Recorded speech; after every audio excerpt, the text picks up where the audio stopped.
Hey guys, insight number 2 here. I gave a brief background for both the books that we're studying this week in insight number 1. So if you want to see that, go back and see that. Yes, I'm sitting outside because it is so freaking cold. I had to come and sit in the sun. It would be either that or throw more blankets on or more jerseys on. It's a beautiful day, but freezing cold. Anyway, so let's go to Philippians chapter 1, and we're also going to look at chapter 3. Chapter 2 is good. There's a little bit of a poem in there, but pressing towards the mark and about being in prison is what the theme is on this one, and it's found in chapters 1 and 3. Chapter 2 is talking more about the interim, about, that Paul faces martyrdom with joy, but also, here's some good information about Christ, and you need to remember this. So I felt the focus more on 1 and 3 because it kind of had the theme. So, starting off in chapter 1, verse 12, although it sort of goes 12 through 22-ish about this, I just wanted to do verse 12 because it starts off there. This is his, introductory about what's going on with him.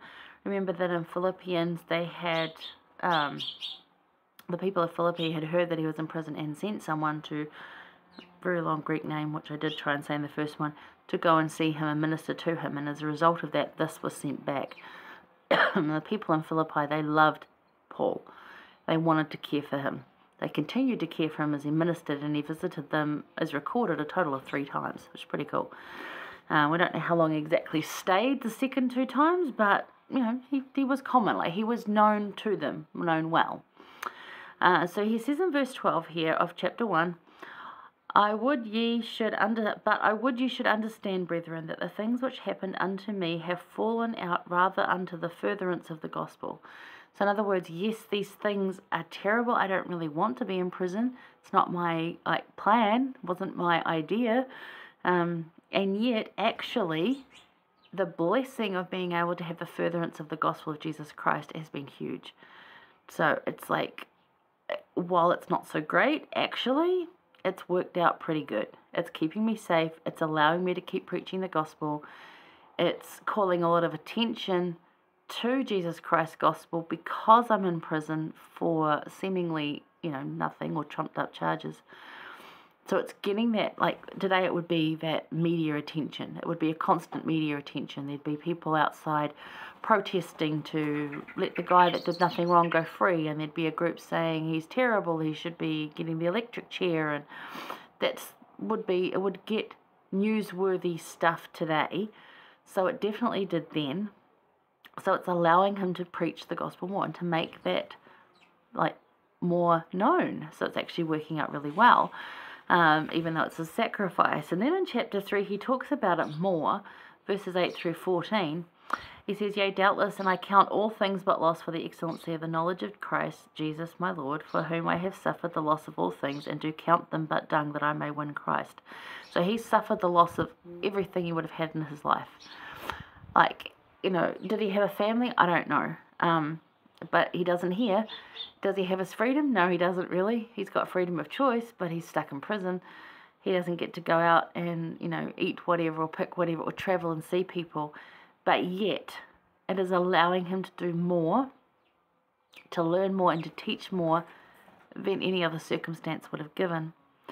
So he says, I count all the loss of all the other things. It's nothing. It's fine because this is awesome.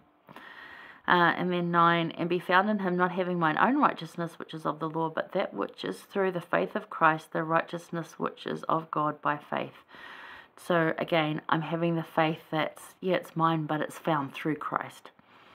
10, that I may know him and the power of his resurrection, and the fellowship of his sufferings, being made conformable unto his death. So he's getting to know Christ more. And that to him is everything. And I would say for a lot of us, it probably is too. We could give up the new dress and the fancy TV if we got to know Christ better. Most of us would. Some wouldn't. Some aren't there yet, It's no judgment on that. Some aren't there yet. But for most of us, if it meant knowing Christ better through an experience, we'd take it. Even if it seemingly is bad, we'd still take it because we want to know him more. Then he goes on in 13. Brethren, or people, people of Philippi, I count not myself to have apprehended, but this one thing I do, forgetting those things which are behind, and reaching forth unto those things which are before, is that I'm not concerned about the past. Past is done. But then in 14, I press toward the mark for the prize of the high calling of God in Jesus Christ. And I love that. And you look at the footnotes, it's steadfastness and objectives. So it's the bigger picture thinking. So I call this one press toward the mark, because a lot of the times pressing towards the mark is exhausting. Sometimes we have to sit down and rest for a few days before we can continue pressing forward. Can get a lot sometimes. And I've been feeling that of late too. It's a lot. But I'm still going to press forward toward the mark, even if it's incrementally every day. Because as he says there, he forgets all those things that are behind and all the other things that don't actually matter. This is the mark. I'm going to stick with the mark. I'm going with a winning goal. And to do that. So, being in prison appears as a punishment, yet Paul knows it is keeping him safe and allowing him to continue the work. So a sacrifice it might be, yet Paul notes the reward far exceeds what he gives up. And there are many types of prisons. We don't actually have to be in actual prison like jail, but we can be in a health prison where we're stuck with health complications. We could be in a prison where we're looking after a parent or a child that we just can't leave, that we have to look after, or we choose to look after because we want to, we love them. It can be a type of prison though. You might get day release sometimes, but it's still hard work, and yet you become better acquainted with God and with Christ than you ever would have otherwise. But there are many types of prisons. Some of them are bad relationships, some of them are forced upon you, some of them you create yourself. But no matter what they are, how can you press toward the mark from your personal prisons? How can you keep going from those things that restrict you and push in on you? And part of that is what we're going to talk about next, is having joy in any circumstance, because that helps us to look forward and to see the mark and to not lose sight of that and to keep going for that. But it is something that is a good question to think about and to perhaps make some goals around.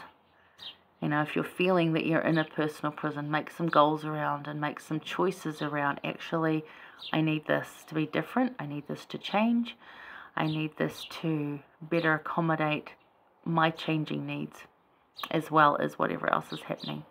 Because not a lot of us are in actual jail, but there are different prisons, and they might look really good, might be a financial prison that looks amazing, but actually it's keeping you up at night. So, how can you press toward the mark from your personal prison? What can you do to make that better, to change that?